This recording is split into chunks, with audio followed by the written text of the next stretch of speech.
Saat Bapak divonis tertular COVID-19 nih ya, apa yang pertama sekali ada dalam pikiran Bapak? Baik-baik saja. Jadi maksudnya saya sangat-sangat pede karena pada waktu itu ya. Jadi ini perhatikan perjalanan kepedean saya gitu. Nah ada pede, nanti tidak pede, nanti pede lagi. Nah itu tidak percaya diri. Nah itu kenapa pede? Karena based on statistik.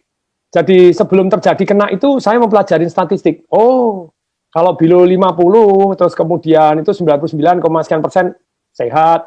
Apalagi kalau istilahnya tidak ada penyakit bawaan begitu ya. Saya kan tidak ada penyakit bawaan. Begitu kurang minum, saya mulai begitu saya menggigil saya ngebel lagi.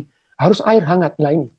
Jadi kalau saya ditanya, pertanyaan saya begini, ini ilmiah, tabayun boleh buka ayo data ilmiah.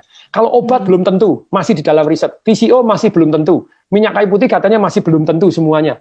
Tapi pertanyaan saya, obat ada efek negatifnya? Ada macam-macam. Tapi kalau air putih ada efek negatifnya? Ada kalau terlalu banyak. Nah sekarang gini, berapa saya tanya sama teman-teman, berapa ukuran air putih? 8 gelas. Salah 8 gelas loki atau 8 gelas 1 liter. Yang benar tuh sesuai dengan berat badan. Kalau Anda beratnya 100 kilo, binaraga minumnya 8 gelas loki ya salah. Pak ya 250 cc tetap kurang. 100 kilo, 8 gelas, 250 cc tetap kurang. Baca buku itu di Dr. F. Beckman Hellick itu jadi dia ngomong begini, bahwa manusia itu butuh air. Air berapa? Minimal 30 cc per kilogram berat badan.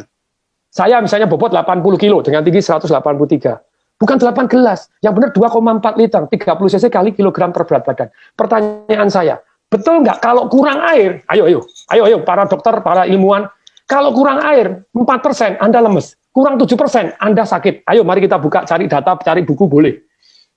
Kurang 20% Anda mati. Dalam hidup ini semua boleh kurang 20%. Mati. Anda kurang 20% apapun boleh. Kurang protein, kurang kalsium, kurang oksigen 20% Anda masih hidup. Tapi kurang air 20%, you die. Pertanyaan saya, kenapa di rumah sakit tidak diwajibkan minum? Halo rumah sakit. Ini penting sekali. Kenapa tidak diwajibkan minum? Lu patung kan harusnya minum sadar sendiri. Tidak bisa. Saya ini tidak punya pengalaman sakit, saya diinfus. Karena diinfus saya pikir tidak perlu minum. Jadi saya merasa kondisi saya drop luar biasa karena kurang air. Nah sekarang kan sudah ada penelitian bahwa ternyata kalau yang namanya orang kena COVID itu darahnya mengental, makanya dikasih heparin, dikasih aspirin. Kenapa dikasih heparin? Suruh minum, woi. Wajibkan minum, diukurin, air hangat. Halo, please deh tolong disampaikan ke semua rumah sakit, semua orang-orang dokter-dokter, please. Karena ini ilmiah.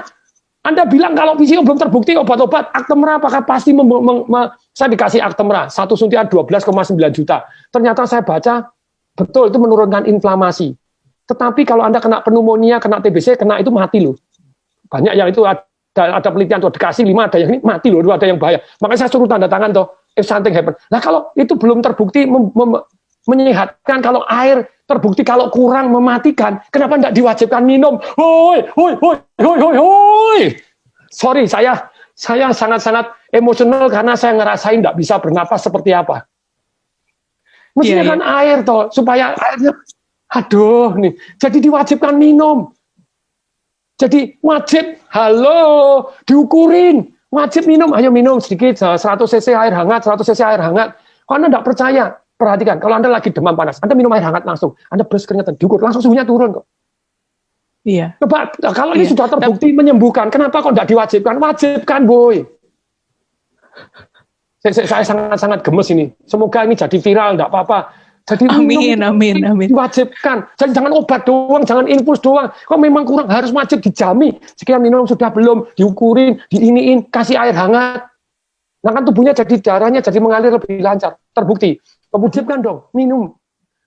Lebih kemungkinan sehat lebih tinggi daripada Anda tidak perhatian terhadap mereka minum nggak. Ketika orang lemes, gini diinfus terus kemudian tidak minum, lah ya kasihan toh ya. Nanti dites darah tidak keluar, dianggap darahnya mengental. Setelah mengental dikasih heparin, dikasih aspirin. Aduh, suruh minum. Wajib. Minum air putih hangat ya. Air putih hangat itu yang paling penting ya, Pak Atung ya. Dan ukurannya 30 cc per kilogram berat badan. Karena tadi kalau air terbukti penting, kenapa tidak diwajibkan minum air? Pernapasan penting, kenapa tidak diwajibkan? Jadi jangan hanya obat boleh, please deh. Sejauh Anda tahu boleh, tapi kalau air terbukti kurang mematikan, kenapa tidak diwajibkan minum air? Air hangat, hoi. Kalau air sudah terbukti gini, ya harus kasih deh. VCO sambil jalan, kenapa Anda? Itu Pak, itu masih mitos, belum terbukti. Loh kalau belum terbukti, obat Anda apakah sudah pasti terbukti? Kalau obat sama-sama belum terbukti, ini efeknya lebih ringan. Dan kalau Anda percaya enggak, kalau Anda yang sakit, saya enggak memujikan Anda sakit, siapapun Anda yang sakit, apapun dilakukan loh. Suruh minum obat ini, nanti kalau kemungkinan mati ya daripada ini ya, mati kesukuan ya apa ya, suruh apa ini. Lah kalau VCO kan baik-baik gitu ya, kenapa enggak gitu loh. Jadi ada penelitian bahwa ternyata orang yang gembira itu megahertznya tinggi, orang yang marah megahertznya rendah, dan orang yang megahertznya rendah kena sakit macam-macam. Jadi itu dokter penelitian, jadi orang-orang ternyata yang sakit itu gelombangnya beda dengan orang yang sehat. Nah kalau orangnya supaya gelombangnya naik, nah itu ada perasaan bersyukur, penuh harapan, terus kemudian juga nyanyi-nyanyi, itu nyanyinya tentu saja nyanyi yang gembira, nyanyi yang sedih-sedih gitu. Terus kemudian ketawa tanpa sebab. Sekarang hati yang gembira, boleh kok, ayo tabayun kepada saya buka-bukaan data gitu ya. Kenapa nggak diwajibkan? Yo, kenapa nggak diwajibkan kalau ternyata secara ilmiah terbukti bahwa menaikkan imun sistem dan megahertznya tinggi, energinya tinggi? Kenapa diwajibkan? Nyanyi bareng, ayo nyanyi walaupun pakai masker, nyanyi, nonton video lawak, itu diwajibkan. Kan itu cost nothing. Kalau diperkenankan Tuhannya. Misalnya saya diperkenankan kasih saya panjang umur dan sembuh dari penyakit ini. Tapi kalau saya harus diambil, izinkan ya, diambil dengan gembira.